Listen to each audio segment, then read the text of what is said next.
After his rookie season, many things were said about Luka Doncic. His athleticism isn't going to last in the league, he's got to do what Dirk did for the Mavericks, he's overrated, etc, etc. But one narrative that was started, and seems more and more likely every day, is that Luka Doncic has the potential to finish as the greatest player of all time. From almost his first day in the league, he received comparisons to the greatest player of all time, LeBron James, due to their ability to affect the game in every aspect. And if you look at their career, it's going in the same trajectory. Today, I'm comparing LeBron's first 4 years in the league to Luka's first 4 years in the league, to show you why Luka is on a better path than LeBron was. In the 2004 season, LeBron James made his NBA debut. In his first game, he dropped 25, 6 rebounds and 9 assists, and since then, there's only been one player to drop 25, 5 and 5 in his first game. He'd gone to average 21, 6 and 6 on 44% shooting from the field and 29% shooting from 3 on 3 attempts. On the Cleveland Cavaliers, he missed the playoffs in his first year, finishing with a record of 35 and 47, whilst being bottom 10 in most categories. Individually though, he played great. He got 6 Rookie of the Month, splitting them evenly with Carmelo Anthony, and it culminated in the heavily contested Rookie of the Year, with 78 first place votes to Carmelo Anthony's 40 first place votes, and became the first Cleveland Cavalier to win Rookie of the Year. He had a plus 2.2 on-off plus minus, and while he had a minus 2.6 on-court plus minus, he helped the team improve by a whopping 18 wins, and improved the team from last in the NBA to 9th. He scored 1,654 points, grabbed 432 rebounds, assisted 465 players, swatted 58 shots, ripped 130 players, and dunked 58 times, just to miss the playoffs by 2 wins. An underrated factor about LeBron James' rookie year is the allure he brought to the team. In 2003, the Cleveland Cavaliers were the least watched team in the league with just under 500,000. The next worst team was the Denver Nuggets, and they had over 600,000. The next season though, when LeBron James joined, they became 9th in attendance, and I find it hard to believe that it was just due to adding J.R. Bremer and Jason Capono. Be fucking for real. Now let's look at Luka Doncic. He made his NBA debut on October 17, 2018. His first game was just a hint of what he could do when he dropped 10 points, 8 rebounds and 4 assists. In his second game though, he really showed what he could do when he dropped 26, 3 and 6 on 50% shooting. He'd have games like this all over the season, peaking at 35 points twice, 12 assists 3 times, and 16 rebounds once. But for the entirety of his rookie season, he'd averaged 21, 6 and 8 on 43% shooting from the field and 33% from 3, whilst breaking record after record, like becoming the second youngest player to record a triple-double behind Markel Fultz, or at the time being the fastest player to score 1,000 points. This led to him splitting 5 Rookie of the Months with Trae Young, but ultimately winning Rookie of the Year, pretty uncontested, with 98 first place votes to Trae Young's 2.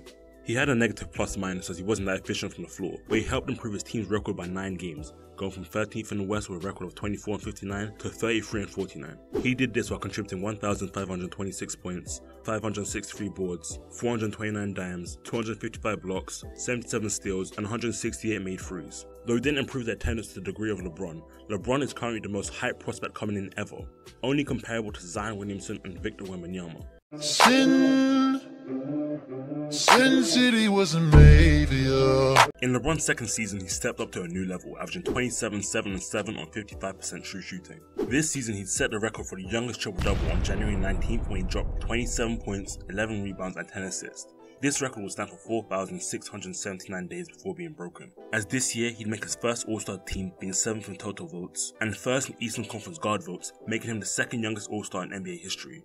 That season, LeBron was breaking team records, setting new NBA records, and even had rival teams' coaches saying he's the exception to almost every rule. Though he won 3 Player of the Weeks, 2 Player of the Months, and finished 6th in MVP voting, he'd again missed the playoffs by only a single game. LeBron would make an All-NBA team by increasing his stats in almost every aspect, and will also have the biggest jump in plus minus from a rookie to a sophomore, going up by 3.7, as well as steadily improving his team, going from 35 and 47 to 42 and 40, similar to Luka. Luka came into his second season averaging 28, 9 and 9 with 2.5 turnovers on 59% true shooting, and would finish 4th in MVP voting. This crazy second season stat line would lead him to be first in fan, player and media all-star votes in the entire league, almost doubling second place James Harden. He got Player of the Week, his first Player of the Month, and became the youngest Western Conference Player of the Month ever.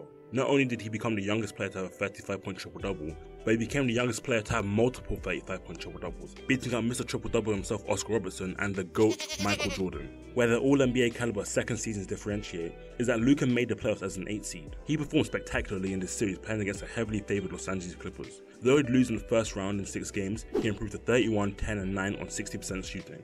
In this series, he showed his ability to step up. He improved his 3-point shooting, going from 32% on 9 attempts to 36% on 7 attempts. He'd go for the most points in a playoff debut in NBA history, and had the youngest 40-point triple-double in NBA history, recording 43 points, 17 rebounds, and 13 assists, even though it didn't amount to victory.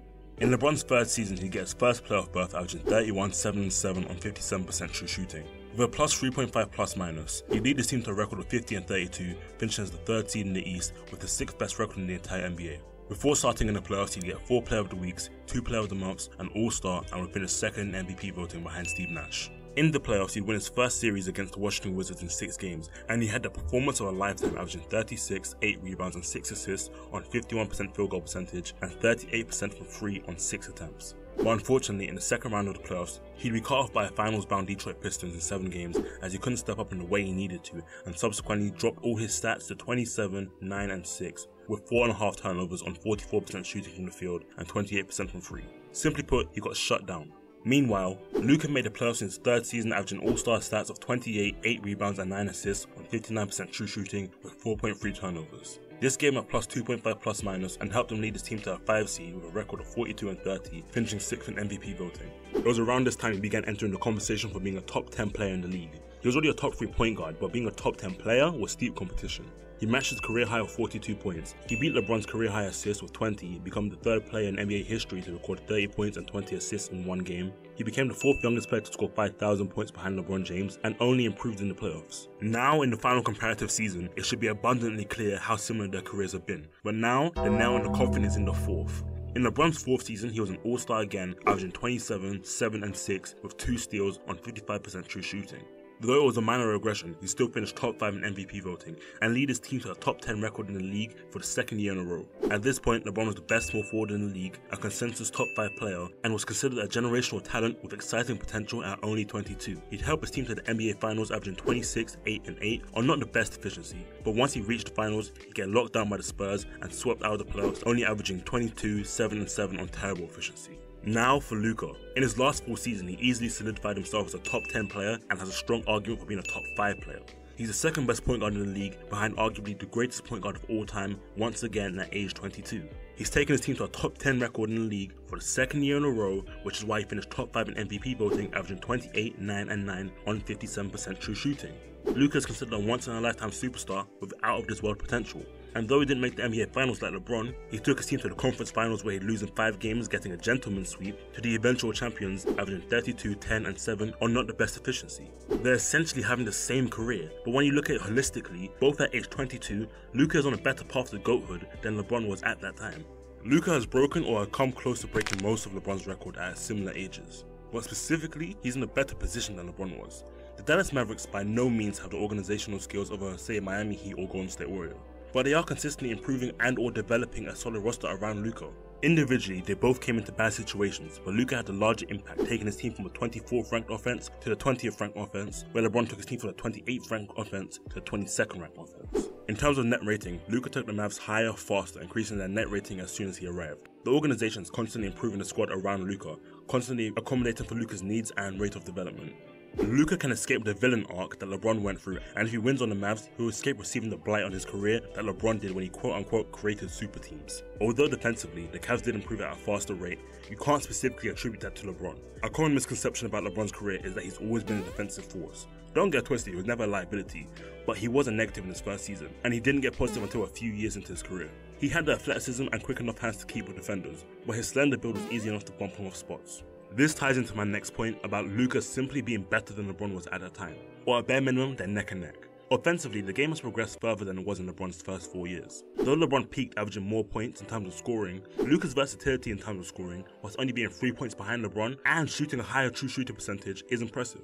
Even if you look at just 2-point percentage, Luka shoots a high percentage on less attempts. In terms of playmaking, Luka is a step ahead. Simply put, he's averaging 8 assists with 4 turnovers, whereas for his first 4 years, LeBron averaged 6.4 assists with 3 turnovers. And though Luka is on a better team, giving him more opportunity to increase his assists, them both being in similar situations with mediocre to bad teams, Luka is still a step ahead. But for me, the thing that seals the deal is that he's breaking every record that has been standing for almost 20 years. Most of them are LeBron's records. Here's a quick rundown of every milestone he's achieved. He became the youngest player in Mavericks history to score 20 points, the youngest player in NBA history to make 7 threes, the second youngest player to record a triple-double prior to LaMelo Ball and Josh Giddey, the first teenager with multiple 30-point triple-doubles, the youngest player with 3 triple-doubles beating out Magic Johnson, the youngest player with back-to-back 35-point triple-doubles, and the 4th player in NBA history to do this, the youngest Western Conference player of the month, the most consecutive games with 20 points, 5 assists and 5 rebounds, the youngest European All-Star starter, past Jason Kidd for the most Maverick triple-doubles, the youngest player with 30 points, 20 rebounds and 10 assists in one game, the most points in that playoff debut of 42, the second youngest player to record 43 points, 17 rebounds and 13 assists in a playoff game, the first player since Tim Duncan to make an All-NBA team in his first 2 seasons, and the first player since Tim Duncan to be selected to 2 All-NBA teams in their first 3 seasons. The second youngest player to finish top 5 in MVP voting, the 4th player ever to record a 30-point, 20-assist triple-double, the youngest player to reach 5,000 points. He became the first player in NBA history to record 3 triple-doubles in their first 7 postseason games. He also passed Kareem as the youngest player to record a triple-double on the road in the playoffs. He's currently 10th all-time in NBA triple-doubles. He became the 4th player in NBA history to record multiple 45 points, 15 rebounds and 5 assist games in 1 month. The first player in NBA history to record at least 40 points, 15 rebounds and 5 assists, with 5 3-pointers and a plus-minus of +20 in a single game. The first player in NBA history to average 30 points, 10 rebounds and 8 assists per game while shooting at least 40% from 3 in a single month. He became the second Maverick to win Player of the Month. He took the Mavericks out of the first round since their championship performance, similar to how LeBron took the Cavs to the playoffs for the first time since 1998. He joined Michael Jordan and Wilt Chamberlain as the only players to record 800 points in their first 25 playoff games, and has surpassed Dirk Nowitzki for the most 40-plus point games in Mavericks playoff history.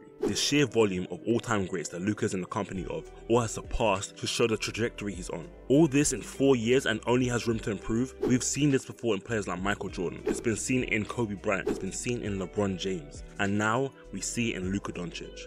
But if you want to see when LeBron is going to retire so Luka can take over, click this video here.